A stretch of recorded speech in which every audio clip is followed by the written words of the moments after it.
Hi, welcome to the podcast. I am Joe Posnanski, and with me is Michael Shore. Michael, welcome. Thank you for having me, Joe. You are welcome. We have an emergency. It's. I mean, we often do. We often have emergencies here in the hmm podcast, but we have a very specific emergency. We are recording this on Friday, July 11th, at about noon Eastern time, and our emergency comes from like 15 hours ago. 15 hours ago, an emergency happened. So you sent me a text and said that you thought that the entire podcast should be about the Yankees Yes, and a specific game. and a Yes, that's specific game. Now, I'm going to say that even despite my and your hatred of the Yankees, we shouldn't do that because I think okay. it might get boring for people, even more boring than usual for people who are When listening have to we this. ever cared about that? Like Well, that's never. but we should start by talking about the Yankee Mariner game last night. But then I have two other baseball related things I'd like to Oh, bring up. nice, Yeah. nice. Okay. Yeah, let's. So last night, Brian Wu was no hitting the Yankees through seven, Through right? seven, had a no hitter for the Mariners through seven And, innings, and they were and up. they were winning 5-0. They were winning 5-0, and then the Yankees came back, scored 3 in the 8th, I think, and then 2 in the ninth, and then won it in the 10th or something. That's right. That's right. So the emergency came from the game tying single from Austin Wells, which was a 2-run single with 2 outs in the ninth inning and 2 strikes, and the pitch right before the 2-run single was a strike that was called a ball. That's right. And it was just a straight up strike. It was like right at the knees. It was over the middle of the plate at the knees, called a ball. And I lost my mind and I Yes. texted 50 people. By the way, so we've mentioned this before. We have a text there with Brandon McCarthy, the title of which is Yankees Suck, right? Yeah, Yankees suck. That is And correct. it did not occur to me until yesterday when I was texting the screenshot of that strike 3 that was not called. Yes. I have 3 separate text threads that the words Yankees Suck appear in. There's a Boston-based sports text thread I have with some of my Boston sports friends that's called Fred Lynn 1979 AL MVP and the Yankees Suck. Right. And Right. because Sure. one of the participants is convinced that Fred Lynn was robbed of the AL MVP in He was. 1979. He He was was, wrong. yeah. The MVP. Yeah. And then there's another one that it's called Things That Suck, parentheses, Cowboys, Yankees, Heat. Sure. And that's a totally different group of people. So I have 3 different groups of people in my life bonded by the consistent thread of the Yankees sucking. I don't see how anybody could be bonded with you otherwise. What other It things is can you connect it's on? kind of a prerequisite for being my friend. Yeah. Anyway, that's a side note. So I was very much looking. There's a couple emergencies here. Number one, a report just came out like an hour ago that said that Munoz, the Mariners reliever, unhittable reliever, like .8 WHIP, unhittable Yeah. reliever, one of the best relievers in baseball, was tipping his pitches, and Yeah, no, apparently, it was. yeah, This is a big part of the emergency. And look, there are multiple emergencies. First of all, it's the first time since 1977 that a team got no hit for 7 innings and then came back from 5 runs down. Okay, right. that's like it happened to the '77 Pirates, and now the Yankees have done it. And the Yankees were like scrambling. Like this is a team that has not been playing very good baseball lately, Yeah. and you just know this is going to turn it around. So that's one thing. Second thing was the Wu gets pulled after giving up a couple of hits and a sacrifice fly, and I don't remember who the reliever was that came in right after him. He then threw the biggest meatball that has ever been thrown. I mean, Literal biggest meatball that has ever been thrown to Giancarlo Stanton, who cannot hit anything that's not a meatball. just At this stage. absolutely put it on a tee, Oh, and it's one of those. He is. The Yankees are great mistake hitters. That is yes. really what they are. Aaron Judge's Maybe absurd the greatest year, mistake hitter ever. maybe By the ever, way, yeah. Like maybe ever. his I insane really think. year Yeah, is mostly attributable to the fact that when you make a mistake, he punishes you, and that's right. like that seems like a facile thing to attribute success to, but as frequent baseball watchers know, it's really hard to hit Yeah. 96-mile-an-hour four-seam fastballs that are middle. It's really hard. They're often fouled off or swung right through or whatever, even You by can good hitters. make an argument that every single hitter in the Baseball Hall of Fame was just a great mistake hitter. Like I think like that's what it is. The difference between a good hitter and a great hitter is a good hitter will hit mistakes, a certain percentage of the time, and a great hitter will not miss mistakes. Like Yeah, will not miss. And that's why I mean with Judge, you cannot throw him a mistake. you really And can't. you will. There's no way you can pitch a guy like 4 at bats and not throw 1, 2, 3, 4 mistakes. I mean, no pitcher is that good other than like Pedro in '99 or something. Yeah, it was Matt Brash was the Matt reliever, Brash, and who threw so the meatball. he pitched Stanton the exact way you do not want to pitch Stanton, which is to say he threw ball one, and Right. if you throw Stanton strike one, he's toast. Like he Yeah. just can't do anything. Right. Ball one, he misses inside. The second pitch is perfect. The second pitch is a slider that dots the lower corner on the outside part of the plate. Right. And that is if you just repeat that pitch 4 times, he'll swing and miss all 4 times. It'll be 0-4. It'll an 0-4 count. So it's 1-1. Then he throws the ball up and away, which why you would ever throw the ball up and away to Stanton makes no sense. No. And then the fourth pitch is a 97.6-mile-an-hour fastball that is, I mean, it's if Stanton could have designed the pitch, he could not have designed it better. It's just upper thigh high in the absolute center cut fillet of home plate. Center cut.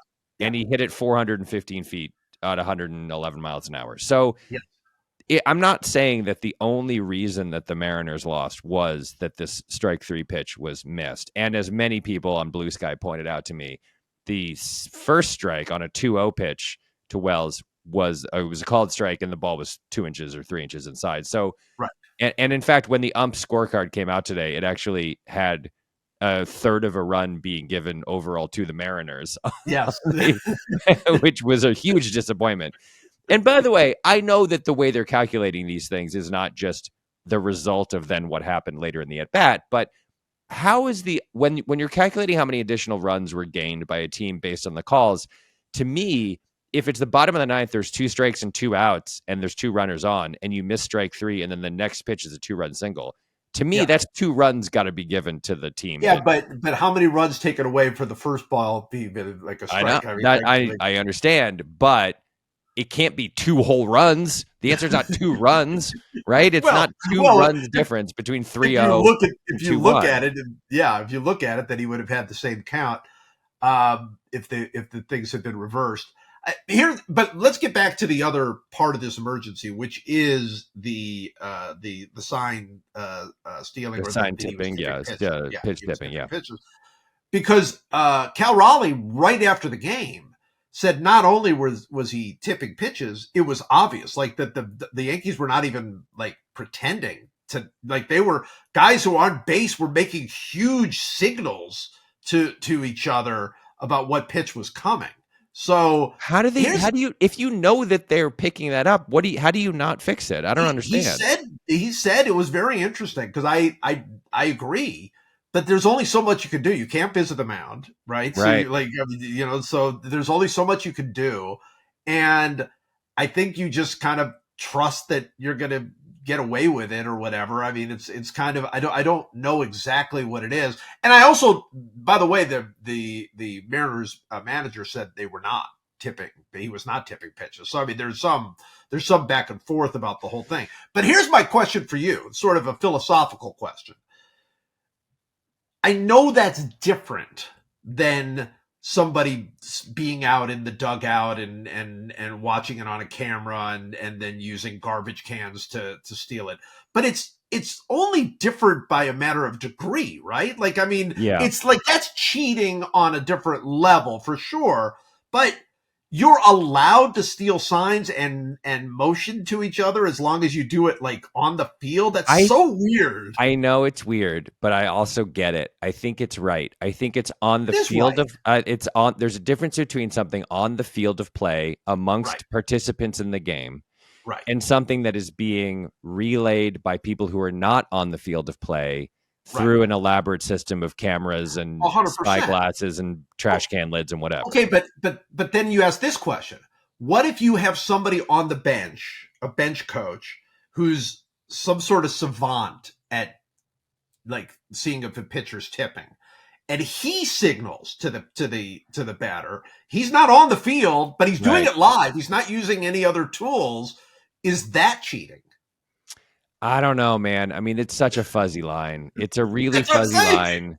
This line is so It's fuzzy. really fuzzy. I mean, I think everyone on earth would agree that the garbage can banging For was sure. bad, right? For That's sure. bad. That's a different level. I think And what the everyone would 51 agree. Giants did. And I think everyone would agree that using any kind of Apple Watch, Oh, yeah. buzzing, Yeah. spy sure. glasses, cameras, that's not cool either. But I think if Right. it's just guys in the game picking it up and relaying it to their hitters, I kind of think that's kosher. I think that's part of the game in the same way that it is. There's that famous moment in the 2000 Super Bowl when John Lynch was playing on that crazy great Buccaneers defense, Right. and he comes off the field or the wait, was that Ravens? It was whatever the Buccaneers year was when they won. Yeah. Yeah. When they beat the Raiders. Yeah. He comes off the field at one point in the like NFL Films thing, and he goes over and to the bench and he goes, "We know what they're doing. We know Well, everything they're doing." well, of course they did because Chucky was their coach Right. after he had just left Right. the Raiders. It's like, and I remember thinking like, oh, that sucks for poor Rich Gannon and the Raiders or just whatever. But the thing is like, okay, well, Chucky's their coach and he coached the Raiders last year. Yeah. Change all your signs, man. Change your signs. Do whatever you have. Like, it's like, to me, it's 100% on the team that doesn't adjust I don't even and adapt. Although to be fair about that one, because I did do a pretty deep dive on that whole thing, I don't think it was it wasn't signs they were stealing. Right. It just was formations. And yeah, they just knew exactly what they were going to do. Right. And you can't change. I mean, it's the same personnel. You can't change literally every single thing on the off chance you're going to play the Bucks in the Super Bowl and no, whatever. you obviously can't, but you also have to know that they know your formations. You do have to know that, yeah. And the say what you will about Bill Belichick, and everyone does, but his whole thing was like they were an amorphous blob game to game. They changed stuff game to game. Totally did. And defensively and offensively, they would have these weird games where in the fourth quarter there'd be one defensive lineman and everyone else was just standing upright, like no one was in a 3-point stance. And then I've mentioned this before, but there was a regular season game in one season where for one full half they ran the Oregon offense where they rushed to the line. And like it wasn't just a hurry up offense. It was they rushed to the line and just snapped the ball over and over and over again. It was just 3 different running plays. It was run left, run right, run down the middle. There'd be games he would have Brady throw 45 consecutive passes. There were games that he would have Brady throw 2 passes. I mean, it was just like it was every week, and that was different. And yeah, I mean, look, Bill Callahan was coach of the Raiders then, right? It might have been screwed anyway. That's a little bit of ball. Yeah. I'm not sure he's going to be able to pull that off. But point being, pitch tipping is obviously. I mean, you remember that period of time where the Cardinals seemed to know exactly what Clayton Kershaw was going to pitch in the playoffs. Like he was tipping pitches for however he was doing it, whatever they saw. Yeah, that's part of it. I mean, that's the part of it is all of this. This was just felt like the Yankees had figured out that he was tipping pitches, that Munoz was tipping pitches, if indeed that's what happened. And then they were signaling to each other on the field about it happening. And that's all. It's all on the field. So, I mean, it's all part of it. I'm just saying, boy, that's a fuzzy line difference between that. I mean, using electronics or whatever, obviously it's a whole other game. But I think you're apparently allowed to steal signs. What I would have done if I were Cal Raleigh is I would have gone out to the mound in your one mound visit or whatever. And I would have said, look, you're tipping your pitch. You're tipping your pitches. So here's what we're going to do. You're going to come to your set position. And then I'm going to tell you what pitch to throw. And it'll be too late for them to decide what to pick up whatever you're picking up. Right. like come to your set position, because sometimes the tip pitch thing is like where your glove is, if it's like open or closed or whatever. Yeah, Like yeah. I don't know I don't what the know what tip it was. was, but it was Yeah, I like, don't know what but it was the tip like was. just come set and hold it, and then I will use our comm system to say slider or fastball. He basically only has two pitches. That guy, I think, Right. maybe he throws a changeup, but like there has to be some plan in real time that you can devise that would avoid it. And I don't know if they knew. I don't know if Raleigh knew how he was tipping pitches or just knew that he was I don't somehow. think he knew. I think from what Raleigh said, he picked it up on the fact that They the were like players waving their on the arms and base, yeah, pointing. right. They Yeah. were just like, "Hey, slider's coming," So yeah, Well, so this is shaping up to be an absolutely classic New York Yankees season because they kind of stink. They've lost all these pitchers to injury. Clark Schmidt went down with Tommy John surgery. They don't have Cole. Luis Gil has missed the whole first half. Yet they're 11 games over there 500, they even are. after their recent slide. And they're winning games like this that they should lose. And whichever Bellinger they have, Cody or Clay, I forget, and it doesn't matter, is like, of course, has an 800 OPS, and Goldschmidt still has an 800 OPS, and all these guys who stink are somehow having great years. And even though Anthony Volpe kind of stinks, and his OPS is under 700 now, somehow it doesn't matter, and they just keep winning. And it's like this is like they are truly the spiritual partners of the Pittsburgh Steelers, where it's like Yeah, it just every year they're gonna be over 500 and make the playoffs regardless. And in this year, they're doing it just because, again, they are that team is, and we've said this for 2 years now, one Aaron Judge injury away from being below 500. right. That guy being as good as they've contributions as they've gotten from guys like Goldschmidt and Bellinger and Austin Wells is starting to hit now too. It's Oh just yeah, they have the best hitter in baseball by like 25%. Like Cal right. Raleigh, who in any other year is a runaway MVP winner, Yeah, as but unanimous, a unanimous unanimous. as a catcher hitting, he's going to hit 50 something home runs. Like Judge's OPS is like 200 points higher. Like Yeah. the difference between Judge and Raleigh is the same as the difference between Raleigh and like whoever's 25th in the league in Oh, OPS. absolutely, And absolutely. I just can't.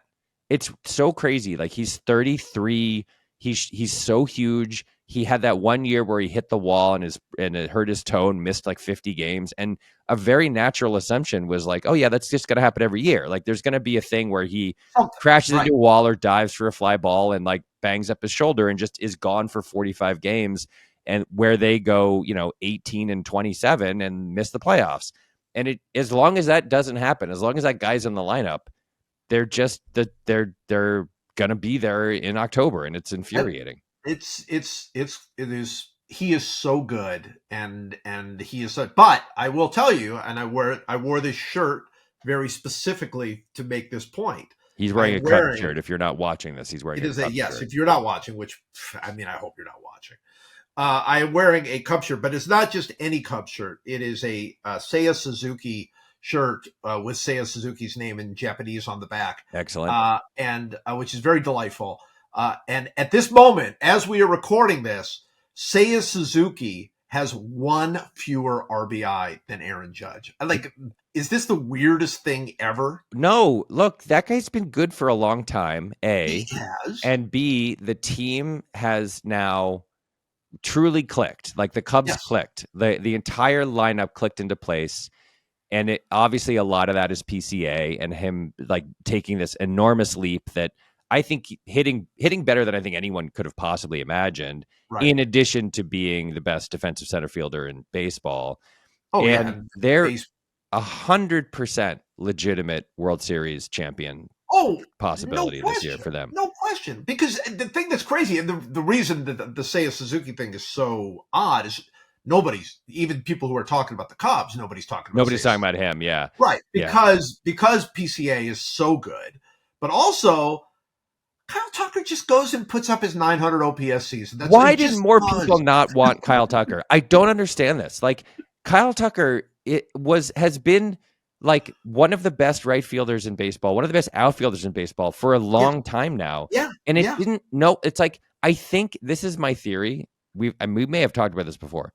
He's kind of boring. he's not He like is a boring. he, He is he he boring. doesn't like I don't if you could play right now two different only two different voices like in sound bites and I Yep. and I would have exactly a 50-50 chance of guessing which one is Kyle Tucker because I can't I like if you try to think about what he looks like, you won't be able to conjure his face.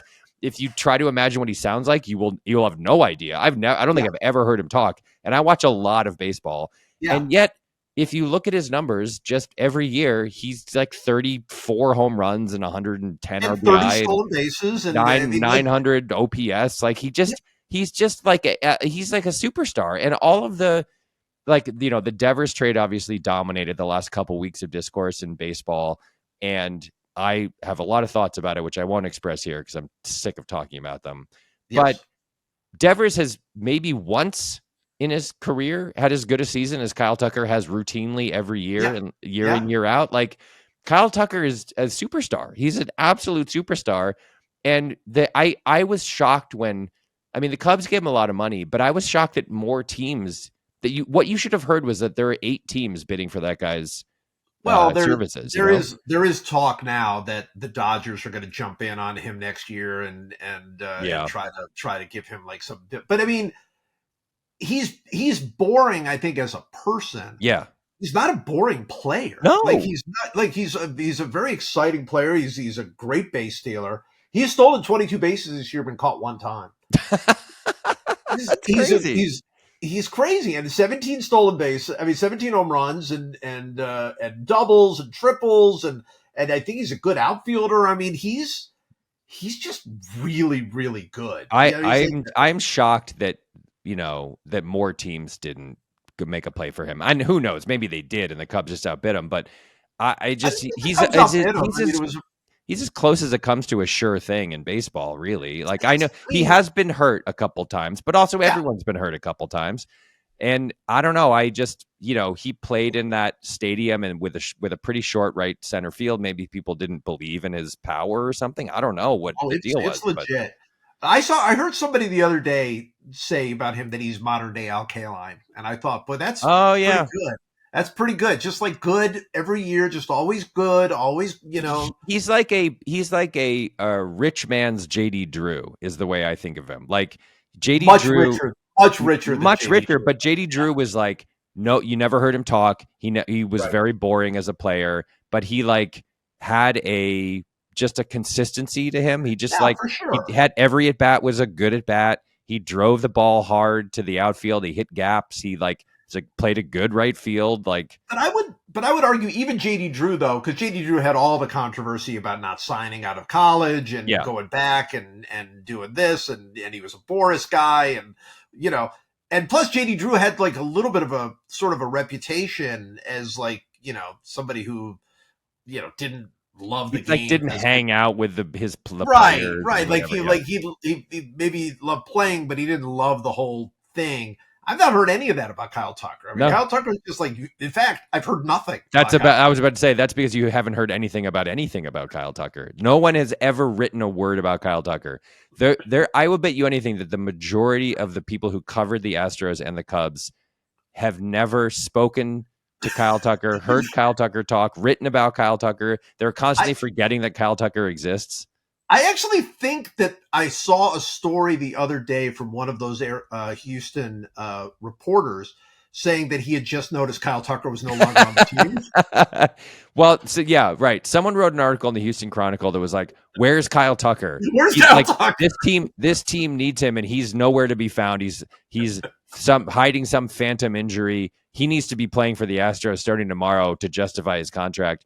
And they printed it before anyone could get to him and say, "Hey, I have bad news." But okay, so this Yankees emergency brings up one of the things there's two baseball related things I want to talk about.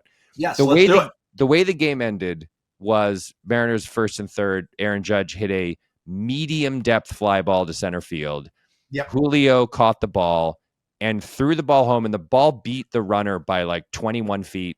And Right. then the runner, whoever it was, I forget now, made a great slide and avoided the tag. But the Yes, throw it was what's was his it? name? It was shortstop. Yeah, Oh, it was Volpe. Volpe.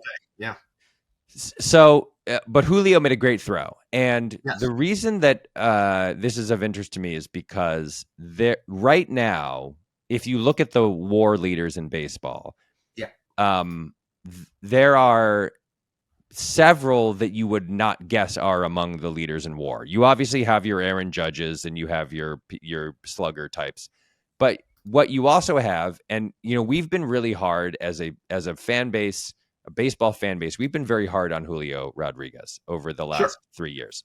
Yes. He exploded onto the scene at whatever he was, 20, 21 years old, Yeah. and it was like, this guy is Mickey Mantle, and he's or Mike Trout, or whatever center field comp you want to use, Right. and he's gonna like be dominate the baseball world. And he has been essentially like a league average or slightly above league average hitter when you go by OPS. He has had a couple years. He had one year where second year he had 32 homers or something, right? Like um, but he hasn't yet had the year that like PCA is having, right? Where he's got Right.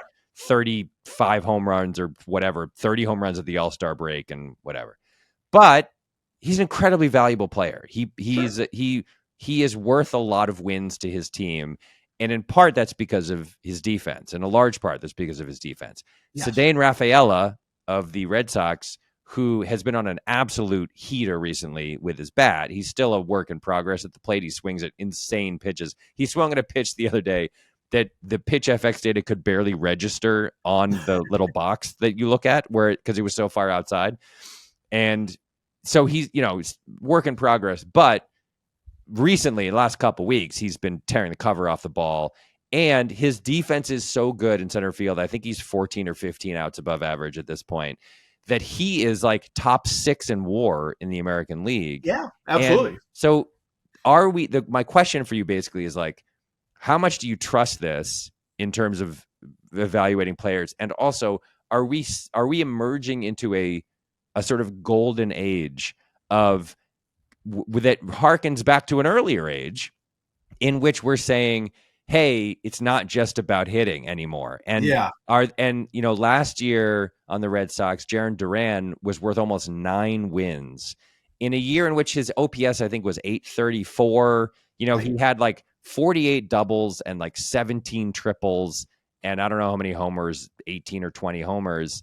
But he doesn't walk a ton, and so his OPS was like 834, and he was like top 3 in majors in WAR. And so Absolutely. are we going to start seeing teams that say like, look, hitting's really hard. The undervalued asset is defensive maestros at shortstop and center field and other places on the field, where we're suddenly like, oh, this is the way that the Red Sox have been barely hanging on to 500 through a lot of pitching woes and a lot of bullpen explosions, and Walker Buehler's been terrible. And part of the reason they have is that they have Duran, Rafaela, and Abreu in the outfield, who are 3 very, very, very, very good defenders. And Right. Abreu's turning into a really good power hitter. But really, it's outfield defense. It's a little bit of the recipe they used in 2018 when they had Benintendi and Mookie and Jackie Bradley. I feel like we may be entering a defensive era. That's my theory for Ooh. you. Are we I, entering a defensive era where Julio Rodriguez will get another huge contract when his current contract is up? Because even if he's only hitting 20 homers a year, they understand that his defense is so good that he makes the pitching staff of his team like a full earned run better per game. it's a it's this it's a this is a whole fascinating topic, and I have multiple opinions on it.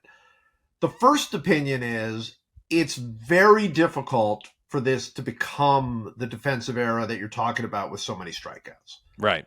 Like with not having as many balls in play makes defense like what the 70s were all about were all these great defenders, right? Every team had a shortstop and a second baseman and a center fielder who could go get it. Mm-hmm. And it didn't matter what they hit. It literally did not matter Right. what they hit, right? And you had all of these stars like Mark Belanger and Gary Maddox and guys like that were just there for their gloves, essentially, right. Whatever they gave you for the. But it made sense, right? Because back then it was like, first of all, pitchers went 9 innings. Every ball was hit in play. and every ball was hit in play, right? There would be 4 strikeouts a game. So that makes it harder. But at the same time, I think the guys are playing better defense than ever before. Yeah. Like I think Denzel Clark is making plays that Oh my nobody God. like nobody's ever made. Like I mean, just incredible defense because they're faster and their jumps are incredible now, and obviously they watch videos, so their placement is amazing. So I think that there is something to be said. I don't think it will. What I think will happen is because this is the way owners generally are, they're not going to give big contracts for defense because they're going to say, oh well, that's going to decline pretty fast, right? Right. Like the older you get. So when Julio's next contract comes up, he's going to be what 30, whatever, because he signed that long Signed a term long deal. deal. Yeah. Yeah, so you will not count on his defense staying at that level. So he won't get a contract unless he hits. I think that's a big part of it.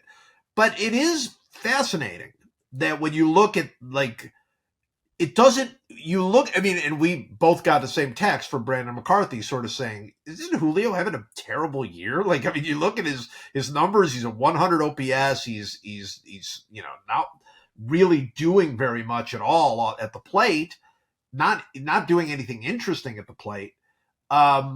Isn't he having a terrible year? And you said he's not having a terrible year. Look at his WAR. Look at how well he's playing defense. So I'm not sure fans are going to be on board with this. And then there is the question of how you measure defense, right? Because at this point, I think you and I are both sort of on this outs above average. I think that's where Yeah. we are defensively.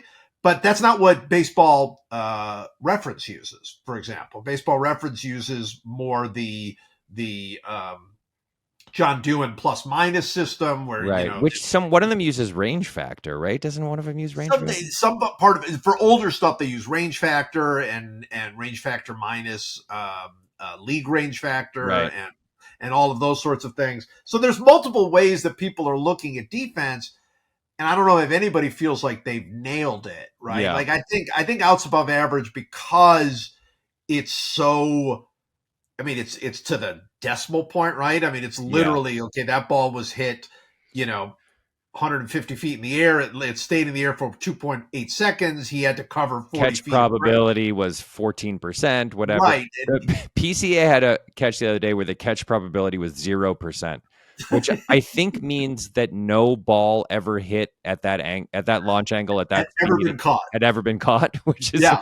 I don't know how that's possible, but so it is a little suspicious. But you're totally right. Yes, there are fewer balls hit into play, all that sort of stuff. But I just think that we were in a golden age of hitting, obviously in the steroid era, where the guys were hitting more balls more hard than any time in history. I think there's a chance, like with Rafaela the other night, I think last night, there was a really sharp line drive hit to sort of mostly to center, but a little bit to right center. And he broke in on the ball and then realized it was sailing a lot further than he thought. And he course corrected. And as soon as I saw him course correct, when you see an outfielder course correct like that, you're like, this is a triple, right? That ball's sailing over his head and he's going to be chasing it forever. And he broke back and then just loped. And when I say loped, I mean ran faster than any human being has ever run in history, and caught the ball like above his head on a line so effortlessly and easily. It was like he was shagging flies in pregame batting practice. Yeah. And look, I don't know. I didn't check to see what the catch probability of that ball was, but I just think that you have like Ramon Laureano is still out there and did something insane the other day. And you're like, oh yeah, I remember him. A couple years ago, he made the single greatest throw I've ever seen from an outfielder. And like no one ever talks about that guy because he's not one of the 9 best outfielders in the game right now defensively. Right. And I don't know. It's exciting to me because it feels like if there's another thing, it's a little bit the way that Saquon Barkley led this kind of and led this like running back revolution. Revolution, Where yeah, you were like, suddenly you cared about running backs again. It's been 20 years since we cared about running backs. And right, suddenly the most exciting player in football was a running back. That was yeah. really cool. And I think it's possible that we're a little inured to the majesty and in the incredulity we have about guys hitting 450-foot homers is like gotten a little boring. And we Yeah. might be entering an era where the top 10 highlights that you remember from a day of baseball or a week of baseball are all defensive plays. That would be really cool. I love that 100%. I think that's 100%. I think what we also have is I think there was a decision made probably in the late 80s, early 90s, certainly once the steroid, which was you sacrifice defense for offense Right. because these hitters are so good. That was the You Moneyball era. Yeah. right, 100%. right, Yeah. yeah. So yeah, that's right. You get Kevin Millar and you get David Ortiz and you get all these right, guys who can't field a right. lick and it doesn't matter. Right. Yeah. You put catchers at first base and you put whatever. And it's all as long as they can hit, as long as they can get on base. That was Right. everything. Right. And I think what started happening was that a lot of these top level players started becoming really good two-way players. We Right. started getting some really, and now I think that's just a must. I Yeah. think if you're going to be one of the best players in the game, you are also going to be a fantastic defensive Well, player. right. That's the Kyle Tucker thing. That's also Yes. that's the Will Abreu thing in That's a Boston. Bobby Witt Jr. So Bobby thing. Witt Jr. is, it's Gunnar Yeah, Henderson. yeah, I would say I would call this the Mike Trout era, because when Trout showed up and was like yes, robbing home runs and also hitting, like, had 1,000 OPS and right. 35 homers and 35 steals and whatever, you were like, oh, this is what you're aiming for. Like, Yes, it's yes, basically every one of those players. We lose our minds, as we should, about Shohei, because he is one of the best hitters in the game, and when he's healthy, one of the best pitchers in the game, if yes, not the best on both sides, right? right, You could say Judge is better. He probably is as a hitter. You could say that there are pitchers. Tariq Skubal is better than Otani, but right. like, you're talking about a guy who's like top 2 or 3 in both categories, which has never Yeah, been done before. When you have a guy who's both a great hitter and a great defensive player, it's essentially the same thing. It's like yeah, you're getting 2 players in one. You're getting guys who, when they're at the plate, you expect them to help your team. When they're in the field, you expect them to help your team. That's not what Rafael Devers is, which is probably why the Red Sox were like, get out of here, right, take your right. $250 million and head to San Francisco. Yeah. No, I think that's right, and I love that what you say about Judge because I mean about Trout because I think what happened is Griffey was that guy, right? Right. Griffey. I mean, obviously you go back Mays and those guys, but I'm Yeah. saying Griffey comes along and he's like, oh, he does everything. He does absolutely everything, and he's the coolest guy in the world. But then it was like, well, you can't. I mean, people tried to find another Griffey, but they didn't really. Nobody was super successful finding the next Griffey. Then Trout comes along and it's like, oh, this is the default. You have to be this good. If you you're want to not going to be be, as good as Trout, but you have to do everything. You have to yeah, do everything if you're going to be a star in this game. And that's you look around. Even Aaron Judge is like a really good outfielder. I Like I know. mean, you just don't have one way players, and so when you have a guy like Denzel Clark who isn't hitting and can't hit, or at least hasn't shown that great ability to hit, but is so crazy good defensively, they have a hard time keeping him in the lineup because Yeah. it's like you've got to do everything in this game. The game has changed where you just have to be great in everything. Okay, so this brings me to my second thing I want to talk about, which Yes, is it's sort of a counterpoint to this. yes, There's another golden era that I think we may be entering in baseball that I am very happy about. okay, And it's the reemergence of the gigantic oaf home run monster. Like the guy, the just crazy baseball monster who hits the ball 7,000 feet. And right, I thought of this the other day when Jack Caglione, wwhose name yes, should be pronounced Jack Caglianone, and that's right. But it's and Caglione, it's Caglione. but it should be Caglianone. Caglianone, I believe, if you want to get specific about the Italian pronunciation. he hit a 466-foot home run to dead center that cleared the fence, and then It also the was wall behind the fence, and also the wall yes, that's behind the wall that's behind the fence. And he's like 100 feet tall and weighs 1,000 pounds. yes, And obviously we've talked about Judge, who's bigger than Gronk. He's right, 6'7", 285 or whatever.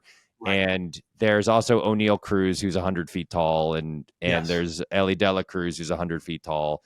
And there's I got into a fun conversation with a friend of the podcast, sorry, Justin Halpern, about like what a joy it is when there's just a giant oaf who mashes homers. Like yes. when I say giant oaf, I've never heard Jack Caglione speak. I don't know if he's really an oaf. I kind of assume he is an oaf, but in a fun way, in like in a ogre in a fairy tale kind of a way. Yeah, yeah, right, right. Shrek. But like in the history of baseball, we have always needed, as fans of the sport, we've needed giant oafs who mash homers. Yes. And I think we have a lot of really good giant oafs who mash homers right now. And we and that the fun of it is to marvel at the pure distance of the home runs they hit. Yes. That's all I want. I want to watch these guys. I want to watch O'Neal Cruz and see him hit a ball 120 miles an hour that goes 470 feet. Like that, there's like I just said this, we have been a little bit inured to the home run because the game has gotten so home run centric. But when there's a giant oaf who's mashing homers, when you have your Mo Vaughns, right, Yeah. and your Glen Allen Hills, I was talking to when I was talking to Justin, I was like, there was a guy that I can't. Who's the guy? Who's the guy? And I was like, oh, it's Willie Mo Pena. Willie Like Mopena. Willie Mo Love Pena, Willie Mopena. six whatever he was, 6'4", just the strongest human being you've ever seen, Yes. who swung and missed 70 times for every Yes. time he connected. But when he connected, the ball went so far your brain couldn't handle it. You couldn't understand it. And I went to a game at Fenway when he was on the Red Sox, and I got there for batting practice, and I was like, oh, there should be a warning flashing on the Mass Pike or 95 or whatever it is that runs past the outfield at Fenway, because every ball he hit was still going up when it crossed the green monster. He is a top 5 batting practice guy in Yeah. baseball history, like literally in baseball history. Yeah, I was looking at something the other day, and I was remembering this is I've got just those few years on you, but I was remembering that in the late '70s, Greg Luzinski was that big oaf. You Perfect remember example. this? Giant Yeah, oaf yeah. who mashed homers. Although now, I know. by today's standards, not He a giant was oaf. 6'1", 210 or something. I mean, but at the time he seemed larger than life. Is the ultimate giant oaf who matches homers Schwarber? Is he the ultimate Schwarb? Yeah, he's Schwarber, not quite giant enough though. He's also not that tall. He's an no. oaf for sure. But He hits like an oaf. he hits like an oaf, but I would say there's a subcategory of the giant oaf who mashes oh, I homers, like this. which is a guy who is, it's like a giant oaf who is shrunken down a little bit. Like that's the Schwarber Matt Stairs. Matt Matt Stairs Stairs. guy, like it's the guy who like has insane power, but he's normal height. Like Yes.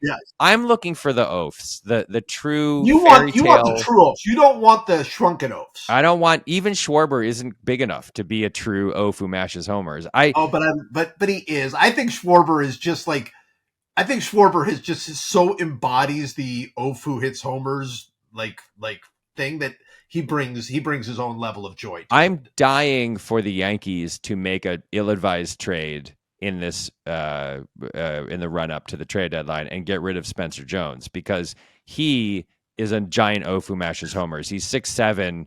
He's not quite bulky enough. I think he's pretty skinny for a 6'7" guy.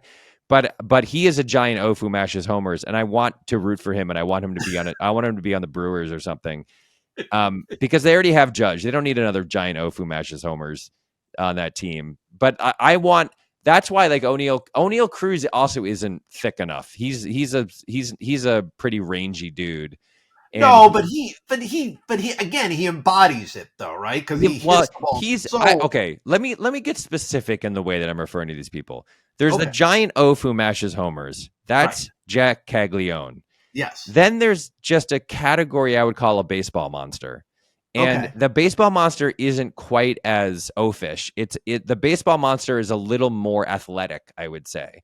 Okay. And that's O'Neal Cruz and Ellie De La Cruz. Gotcha. That's a giant person that if you met them at a party, you would go like, holy God, that person is enormous. But it Yeah. isn't, he's not an oaf in the He way that doesn't he have the presents full himself. oaf He doesn't status. have total oaf status. Yeah. So then the question becomes: is Aaron Judge too good an athlete to be an I oaf? think he is. Okay. I think he's more baseball monster So than oaf. Travis Hafner Oaf. is a Yes. giant oaf. Kronk. Yeah. And Kevin Mensch or whatever his name was. Oaf. Jim Thome, was Jim Thome a giant oaf? Jim Thome is the patron saint of giant oaf who mashes homers. Yes, 100%. They're the like lumberjacky. I mean, David Ortiz, I would say, was a giant oaf who mashed Giant homers, oaf right? mash homers. Yeah. And so there's the baseball monster is basically the evolution of the oaf who like was like, oh, I'm enormous, but I'm gonna be like I'm gonna super be in shape and I'm gonna like work out a lot and have ripped abs.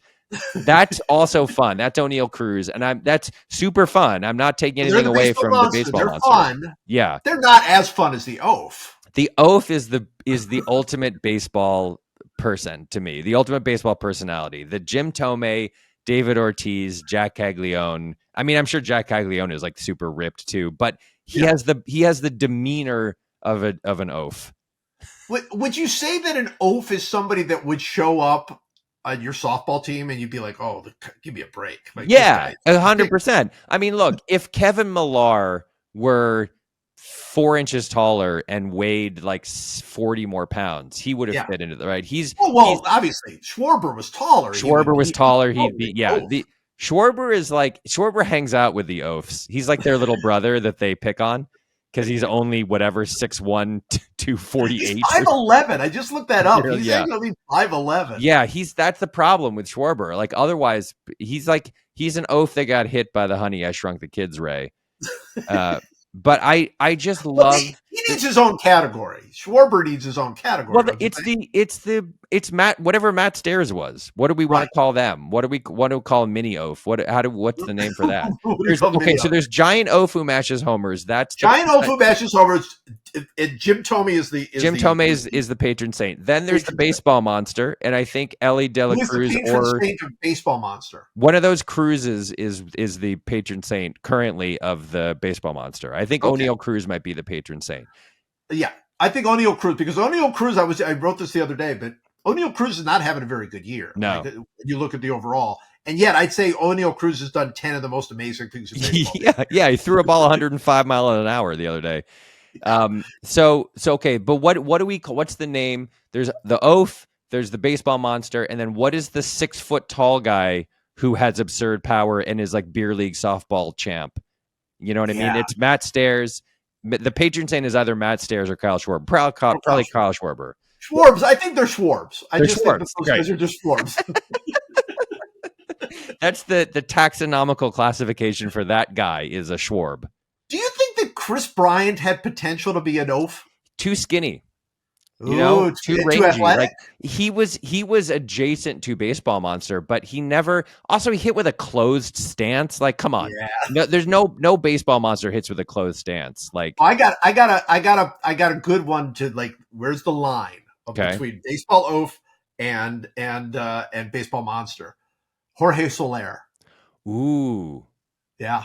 I think oaf. At the end of the day, I think he might be yeah. oaf. I think Huge. also Salvi maybe is an oaf. Ooh, Salvi. But Salvi's not that tall, I don't think. Is he How not? tall is I think he's 6'2", maybe. But let me look it up.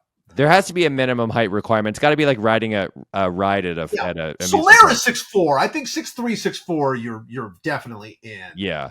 Oh yeah, but Salvi's 6'3". He's in. Yeah. Salvi's an oaf. Yeah. Yeah, Salvi gets an oaf. Yeah, I Which think is what you want. I think to be either an oaf or a monster, 6'3" is the minimum height requirement. Like you must be this tall to ride the baseball oaf ride. So yeah. so the old fashioned oafs, so like your Greg Luzinski's, they're not oafs. They don't qualify. I mean, they're grandfathered in because They're the height requirements were different back when they played, for Yes. sure. But like, yeah, I mean, like Ralph Kiner isn't making this list, right? Like you've got to there's some the Hall of Fame, the Baseball Monster Oaf Schwarb's Hall of Fame is going to have some guys in it who don't meet the contemporary height requirements. Right. I think I think that's exactly the way you look at it. They're contemporary height. Ralph Kiner, by the way, 6'2", so just under. Okay. What was So, Leon Durham? ooh, Bull. Bull is something, by the way. He's Bull got to be is something. Yeah. There he's maybe definitely he's something. okay. It's Maybe going to depend on okay. his height. He's 6'1". Okay. So this is what I'm going to pitch to you. So the minimum height requirement for an O for a monster is 6'3". We're agreed on that. Right. I would say the maximum height for a Schwarb is 6'1".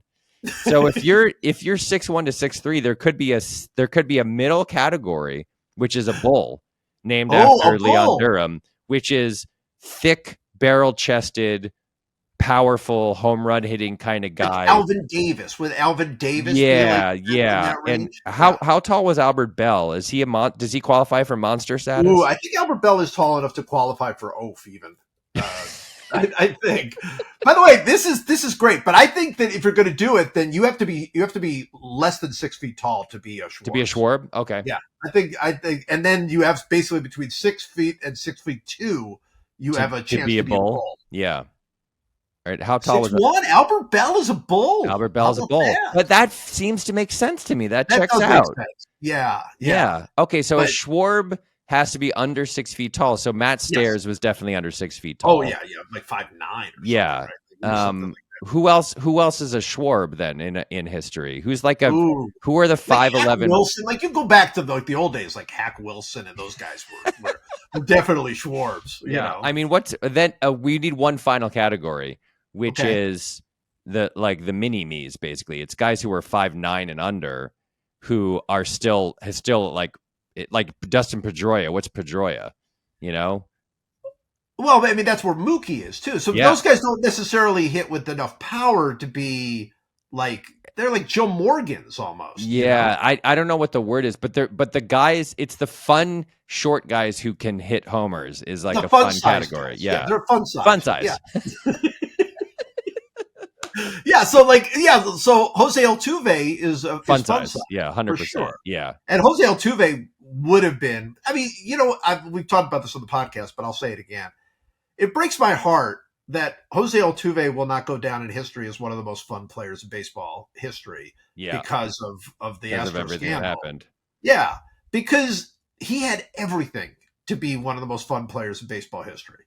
Yeah. Right? Yeah. I mean, just like the crazy playoff home runs and all the, the MVP, which he beat Judge out for, which was wonderful. Yeah. And just everything about his game was pure joy. Yep. It's heartbreaking that it is. It's a sad story. All right. Caglione is 6'5". I want to pitch to you that to be an O for a monster, I would raise the height requirement to 6'4". Oh, really? What do you think about this? Well, then who do we lose? You're losing Ortiz. No, wasn't Ortiz 6'3"? I think you're losing Ortiz. Well, maybe Baseball Monster is 6'5" and above, but an Oaf is 6'3" and above. No, I think that I think Oaf is got to be. I think they both. Okay, fine, that's fine. Oaf and Monster 6'3" and above. 6'3" and above, and then it's a very casual difference. You have to figure out: are they a good enough athlete to be a monster, or not a good enough athlete? Like Jack Caglione would probably come in here furious that we have called him an Oaf when he would consider himself a monster. Well, but the thing is, it's a little bit like the Hall of Fame. There is 20% of this vote of what category you're in is in the eye of the beholder, right? I think you have to say, like, yes, there are certain things, your physique, how much you weigh, how good an athlete you are, how fast your foot speed is, stuff like that does matter. That's the majority of it. But 20% of it has to be left to us as the human element. You know what I mean? 100%. And all right, I'm giving it to you now. Here we go. Since we're doing this, I'm giving you the top 10 home run leaders, and you tell me, what are they? Are they Oafs? Are they monsters? Right. So the categories are Oaf, Monster, Bull, which is 6 to 6'2". Bull or Schwarb. Okay. Yeah. So Cal Raleigh. Ooh. I don't know how tall he is, but he reads 6'2". He's 6'2". He reads as an Oaf. He reads as Oaf, but I think he's a Bull. He's going to be a bull at 6'2". I don't think.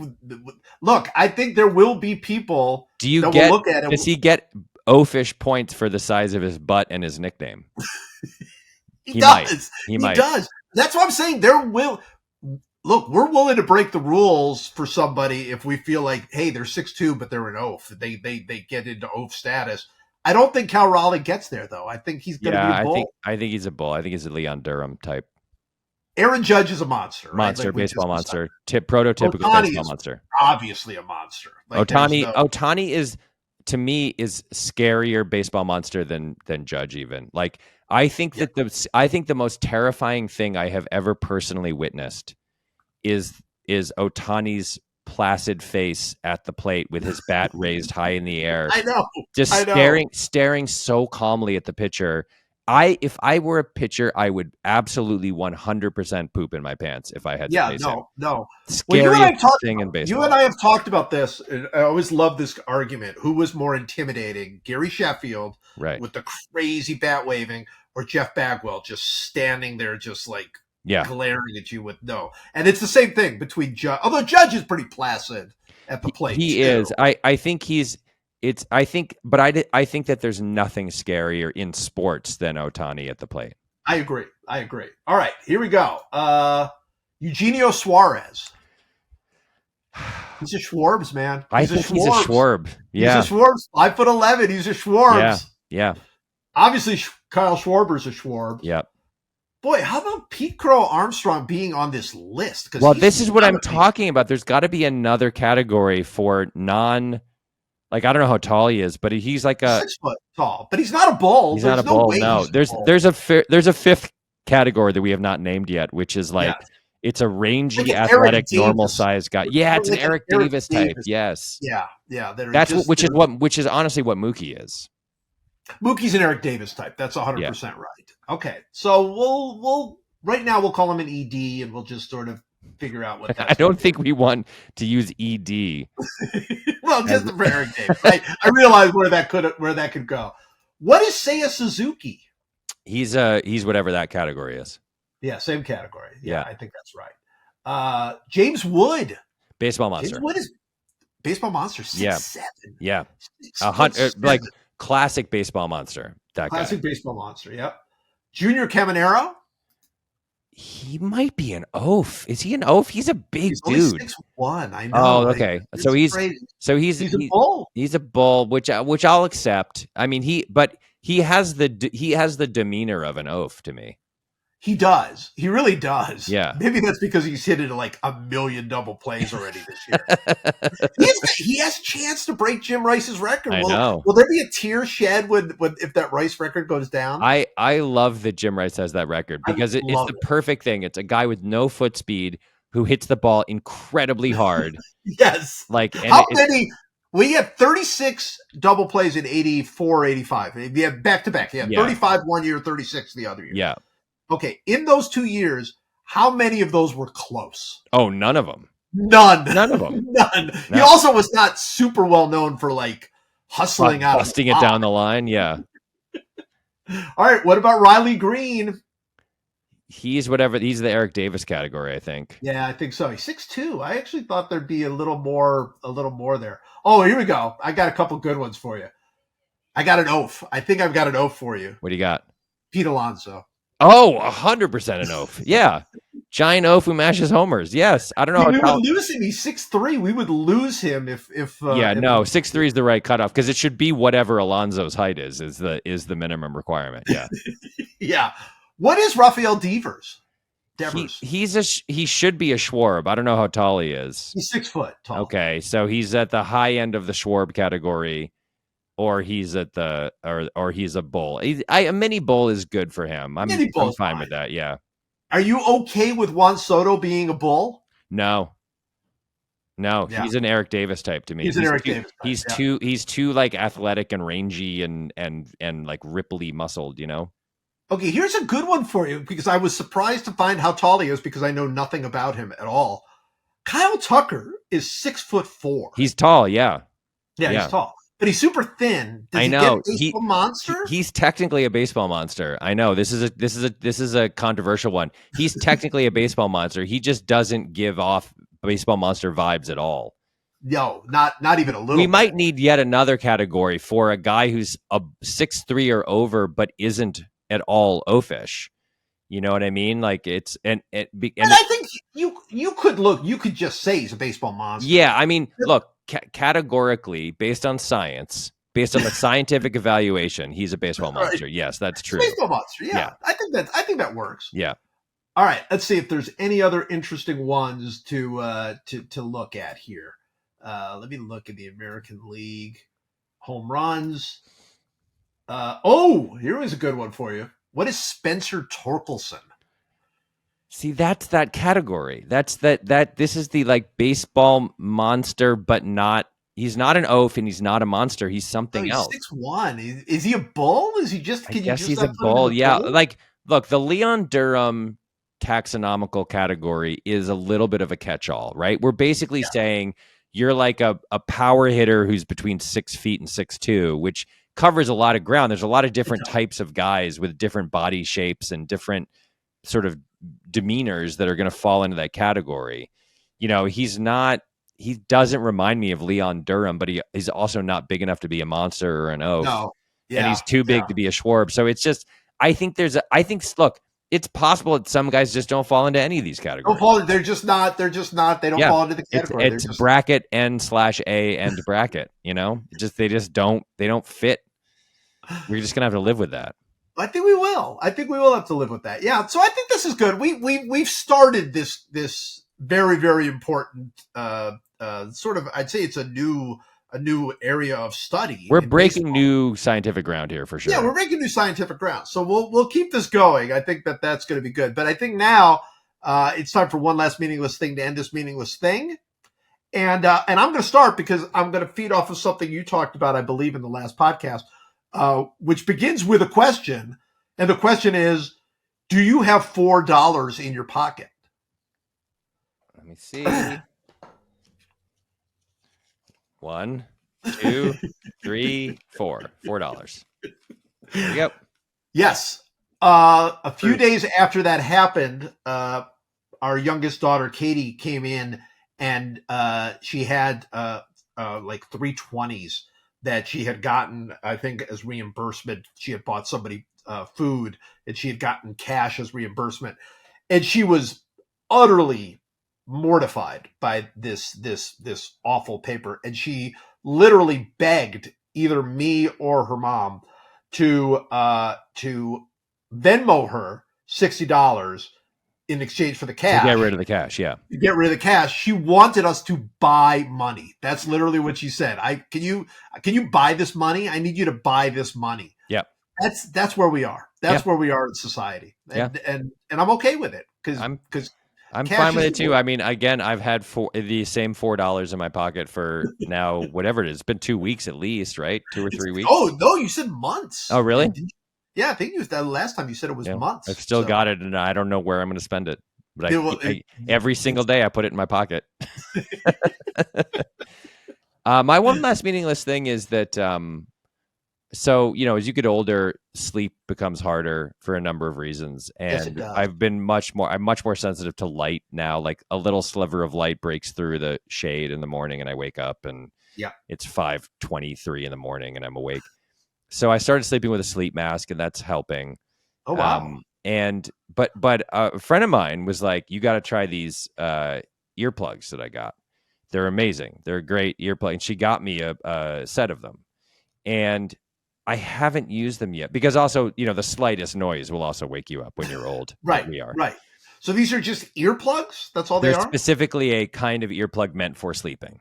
And I cannot bring myself to wear them because there's something that makes me feel unsafe about blocking out sound when I sleep. Am I going to hear an alarm if it goes off in the middle of the night? Am I going to hear someone calling my name if they need my help? And my kids are 17 and 14. It's not like they're infants or something, but no, they're not. Yeah. They're not at all. But so I know it's irrational, and apparently these earplugs are supposed to allow sharp sounds to permeate and Okay. whatever.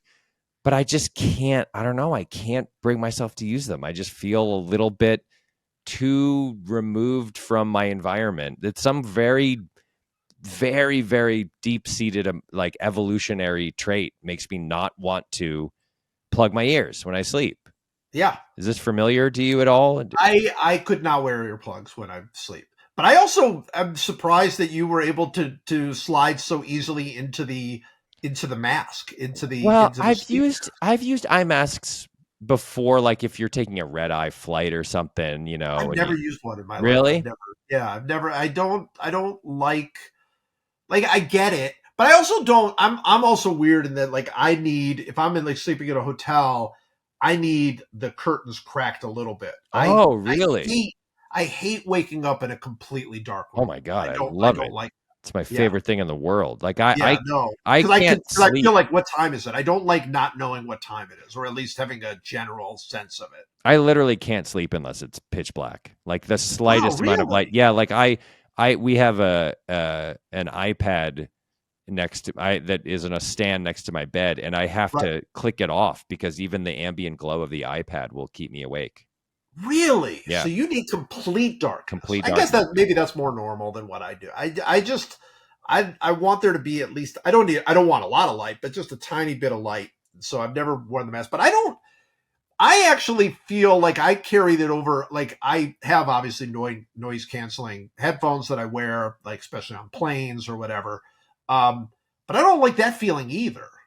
Like, Really? obviously, if I'm listening to music, I like it, or whatever, watching a movie, but I don't like when people are like calling your name and you can't hear them. I I don't. if we have two dogs who sleep in our room, and if one of them is even slightly like if it's like licking its paws, I like can't get to sleep. Wow. Yeah. So you're gonna have to do it eventually. You're gonna have to put the earplugs My in there. my plan is to give it a trial run with a nap.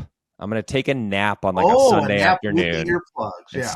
see and give it a little test drive. What would be success in your mind? Like that it blocks out sound to the and Yeah, then but if is it success if your nap goes on too long because nothing wakes you no, up? I would say it's a success if it allows me to fall asleep when like someone in the neighborhood is mowing their lawn, which would Oh, okay. ordinarily disturb me. Okay. But then someone like one of my kids walks in and says, in with some pathetic request that because they're so helpless they can't do anything, and I hear my name called when they call my name. You know what I mean?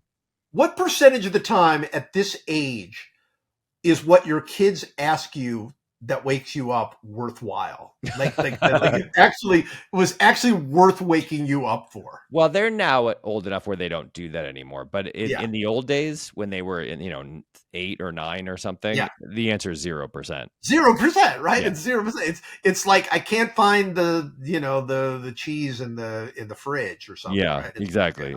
It's where's my sneakers is with the question, and I'm like, I don't know. Look in your room. so perfect. All right, well, we got through our emergencies this week. Mike, as always, thank you. Thank you for having me.